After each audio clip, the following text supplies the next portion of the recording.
This is Jerry's Vlog Official. Don't forget to subscribe, like, and share. At huwag kalimutang pindutin ang bell button para ma-notify kayo sa mga latest upload. Yes, good morning tayo guys. No, ayan, nandito po tayo ngayon sa ating fish farm. Ayan, ating reservoir. Na gawa nang inayos natin yung ating water pump ngayong araw na to, gawa nang nasira. So ayan, update ka po pala tayo guys, no, sa ating dating reservoir na filtration natin. Ito na siya ngayon. Nilinis natin ngayong araw na to. Ayan, pinapasokan na natin ng tubig. So ayun yung ating filtration. Lagyan ng hollow block, tapos graba, tapos sa ilalim niyan yung mga pellet, filter pellets na puti. Ayun nilagay natin. Tapos ayan na, ayun yung tubig na lumalabas sa ilalim. Napakalinis na. Limot kami. Pitlo.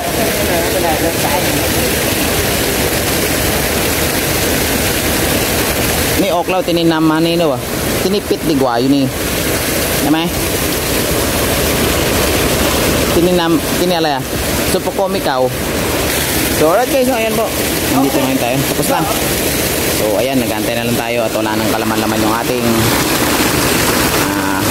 lagayan ng tubig. Impondohan natin, dito natin pinopondo yan bago natin ibibigay sa isda. Ilagay sa isda yung ating mga tubig na yan. Babaan tayo. Alright, ayan guys, tapos na po tayo ng araw na to sa inyong ating motor. Babatak.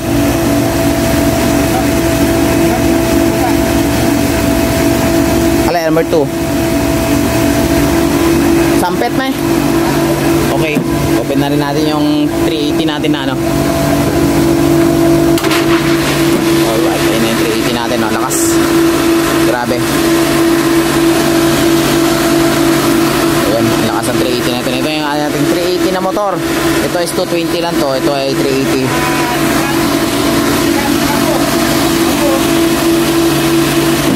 Bumot now!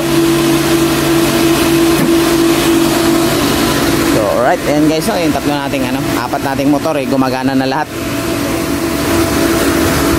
2, 3. Tamalay. Okay.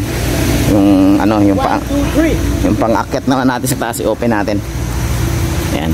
So bukas linisan natin yung tangke na yan. Gawa ng, ayan, dito natin sinusupply ng tubig. So dito natin i-open yung ating 1, 2.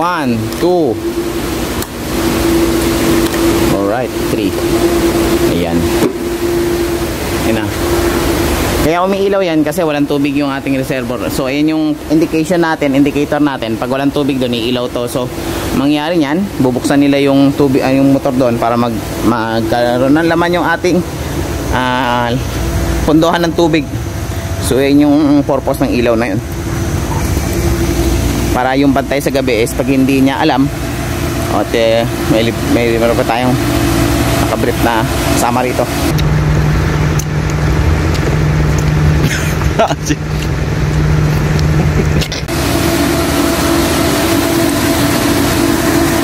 ayan, ang lakas ng tubig natin. So isang maulan nga po ng umaga rito sa bansa ng Thailand ngayong araw na to. So ayan, nga po pala guys, no, dito sa ating farm sagana tayo sa mga ibon at ayan, may ibon dyan. Ayan. Ayun yung nanay nyo. Yan yung nanay niya, yung nanay ng ibon. At magsusubo na yata, ayan, malilit na ibon dito. Pupuntahan yung kanyang anak. So ayan guys, natapos na po tayo. At natapos natin ang magang ito sa bukas na naman. Bukas naman maglilinis tayo ng, yan naman linisin natin. Tapos na natin linisin tong baba. So tomorrow, ayan ang linisin natin. Tapos para pagdating ng ating fingerlings on 5 is malinis na yung tangke natin. At maganda na rin yung buga ng tubig dun sa baba. So bukas nating lilinisin yan. So paano guys, no? This is Jerry's Vlog Official dito po sa ating farm. Kami po ay nag-aalaga ng grouper sa mga taga Thailand po dyan na gustong bumili ng fingerlings 4 inches up. We are selling of fingerlings here in Thailand, Panga, Thailand. So if you like to buy fingerlings, please contact me on my YouTube account and please comment if you're interested to buy a fingerlings of grouper here in Thailand. F1 giant grouper. So 4 inches up.